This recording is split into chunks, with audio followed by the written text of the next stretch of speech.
Le président de la transition a annoncé au Nouvel An l'ouverture prochaine d'une concertation nationale autour de la nouvelle charte des partis politiques. Cette initiative vise à réorganiser le cadre politique du pays après la dissolution des partis. Les États-Unis ont lancé ce samedi une importante opération militaire au Venezuela. Des frappes aériennes ont visé plusieurs sites dans la capitale et dans d'autres régions. Le président vénézuélien Nicolás Maduro ainsi que son épouse ont été, selon le président américain, capturés et exfiltrés du pays. Dans la page ActuCAN de ce samedi, nous vous ferons vivre une répétition grandeur nature des supporters maliens qui ont fait le déplacement à Casablanca. C'était à quelques heures avant la rencontre Mali-Tunisie qui est déjà en cours. Mesdames et messieurs, bonsoir. Merci de nous rejoindre pour la page d'information. Annoncé par le président de la transition lors de son adresse à la nation, des concertations nationales sont prévues en avril prochain pour la réélecture de la charte des partis politiques. Une initiative qui intervient dans un contexte marqué par la dissolution des formations politiques et de nombreuses interrogations sur l'avenir du paysage politique malien. Abdoulaziz Aïdara.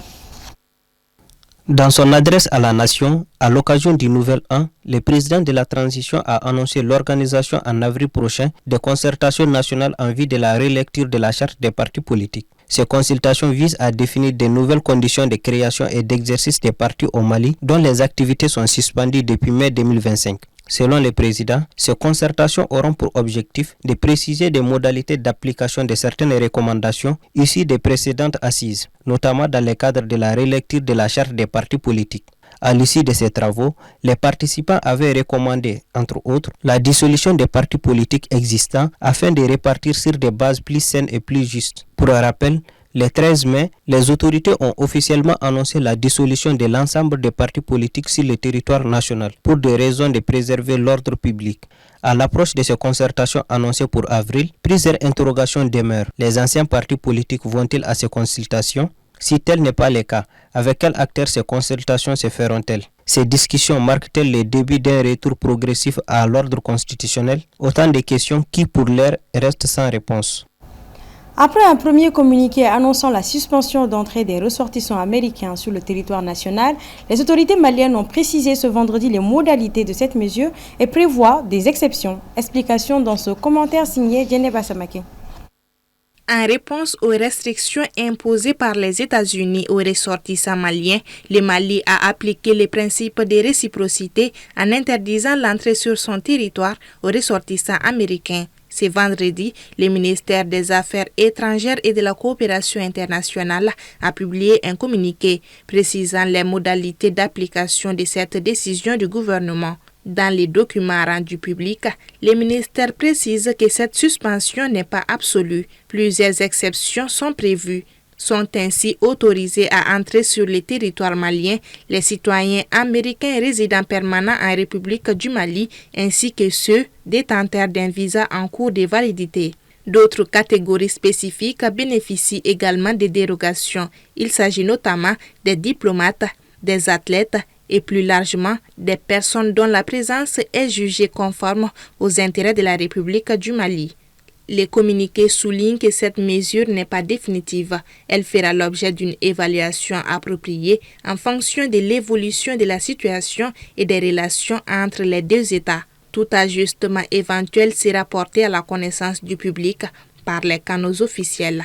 Cette décision intervient dans un contexte de durcissement de la politique migratoire américaine et de redéfinition des relations entre Washington et plusieurs pays africains. Selon les sociétés de presse, l'administration du président Donald Trump a rappelé près de 30 ambassadeurs, dont 13 en Afrique, et une proclamation présidentielle du 16 décembre 2025 a renforcé les restrictions d'entrée aux États-Unis pour plusieurs pays africains, dont le Mali, le Burkina Faso, le Niger et le Soudan du Sud. À l'international, la tension est à son comble entre les États-Unis et le Venezuela après des attaques militaires menées par Washington ce samedi ayant conduit à la capture du président vénézuélien et de sa femme. Caracas dénonce une agression et saisit le Conseil de sécurité de l'ONU. À Cuba, en Colombie, en Europe et en Russie ou encore en Iran, les réactions se multiplient. Les détails avec Moussa Traoré.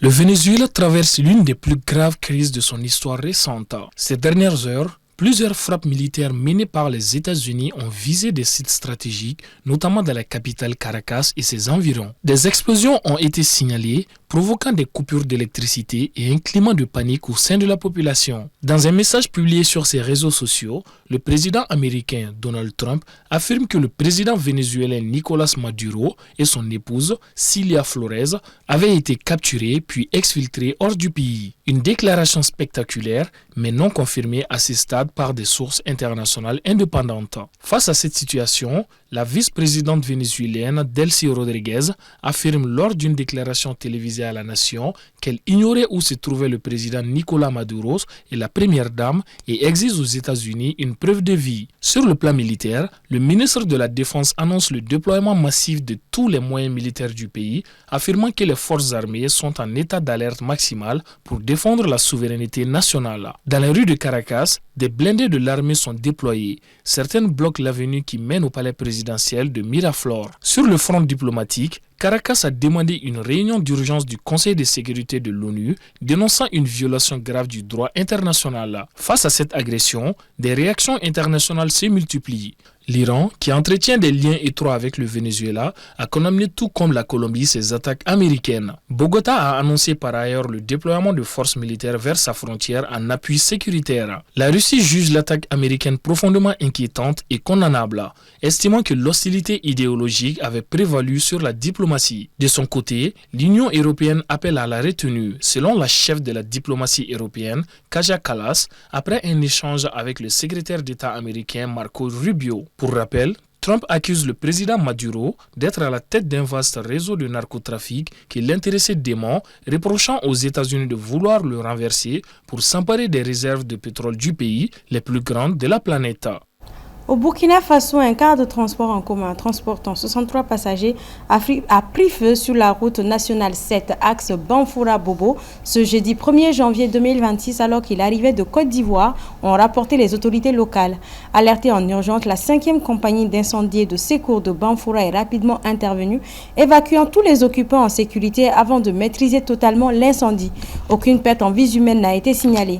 La Brigade nationale des sapeurs-pompiers a salué la rapidité de l'intervention et recommandé aux transporteurs de s'équiper d'instincteurs pour faire face à d'éventuels débuts d'incendie sur les routes, particulièrement sur cet axe très fréquenté. On passe à l'actualité de la CAN à présent.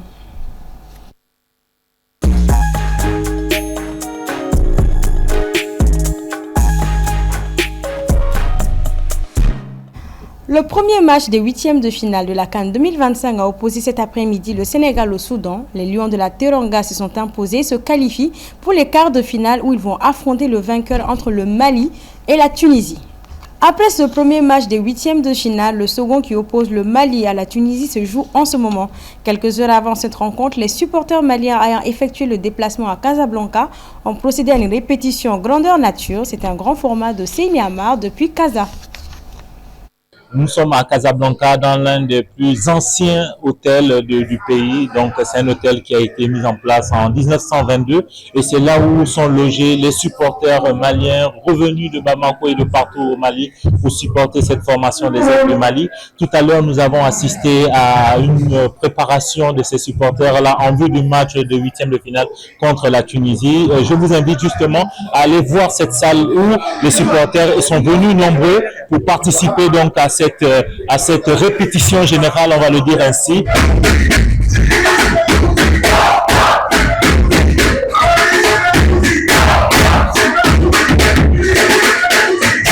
Tambours, slogans et chorégraphies ont rythmé la séance de répétition générale des supporters des Aigles du Mali ce samedi à quelques heures de la confrontation contre la Tunisie.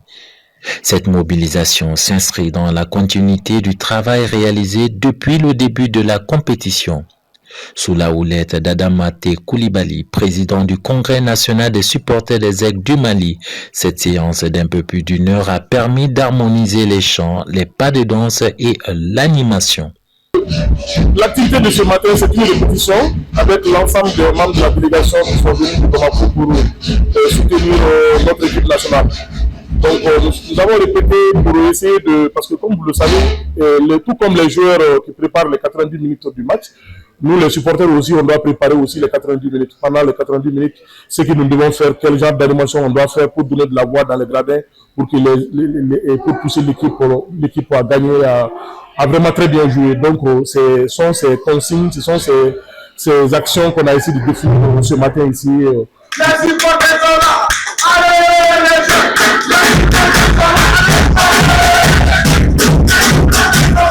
Depuis l'entrée en lice d'Yves Bissouma et ses coéquipiers dans la compétition le 22 décembre, ses supporters ont toujours répondu présent. À l'occasion de la phase à élimination directe, le 12e homme malien compte montrer l'incran, rassure le président du Sénassam. Nous ne sommes pas venus pour une promenade de santé, nous ne sommes pas venus pour faire de la figuration, nous ne sommes pas venus pour faire la même chose qu'on a toujours fait d'habitude. Et se faire éliminer pendant les huitièmes de finale ou les quarts de finale. Nous sommes vraiment venus avec des ambitions. Cette ambition, c'est vraiment partagée par tout le peuple malien. C'est de remporter notre première Coupe d'Afrique des Nations de football. Et nous pensons que c'est toujours bon de commencer difficilement et terminer en beauté.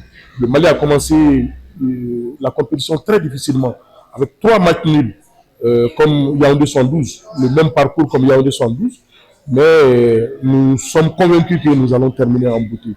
À l'issue de la répétition, les supporters promettent l'ambiance au stade. Ils se disent prêts physiquement et moralement pour pousser les Aigles à la victoire face à la Tunisie. Quelques heures de la rencontre avec la Tunisie, je trouve que les supporters sont au top. Ça, c'est un entraînement, c'est la rentrée en matière. Ça veut dire qu'aujourd'hui, au stade, ça serait le top des tops. Comme vous le voyez, cette répétition, c'est la preuve de la confiance. C'est la preuve de l'entente entre les supporters d'ici. C'est la preuve de l'entente entre les supporters d'ici et ceux qui sont au Mali. Nous sommes en symbiose.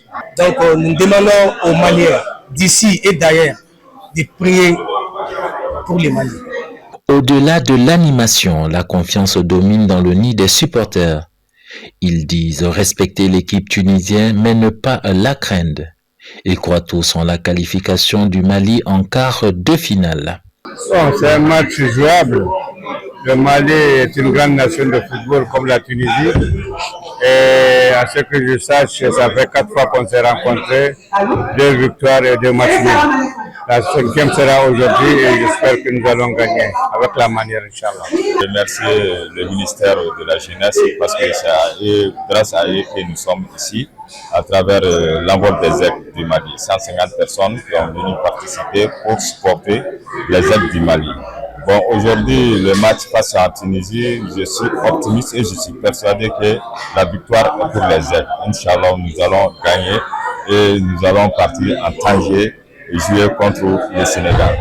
Pour rappel, la Tunisie n'a jamais battu le Mali en Coupe d'Afrique des Nations. Les 2 formations se sont rencontrées jusque-là à 4 reprises. Les Aigles maliens se sont imposés 2 fois et ont concédé 2 nuls en phase de groupe. Cette 5e confrontation est la première entre les 2 sélections en match à élimination directe. Quel que soit le vainqueur ce soir à Casablanca, il devra disputer un quart de finale à Tanger contre le vainqueur de la rencontre Sénégal-Soudan.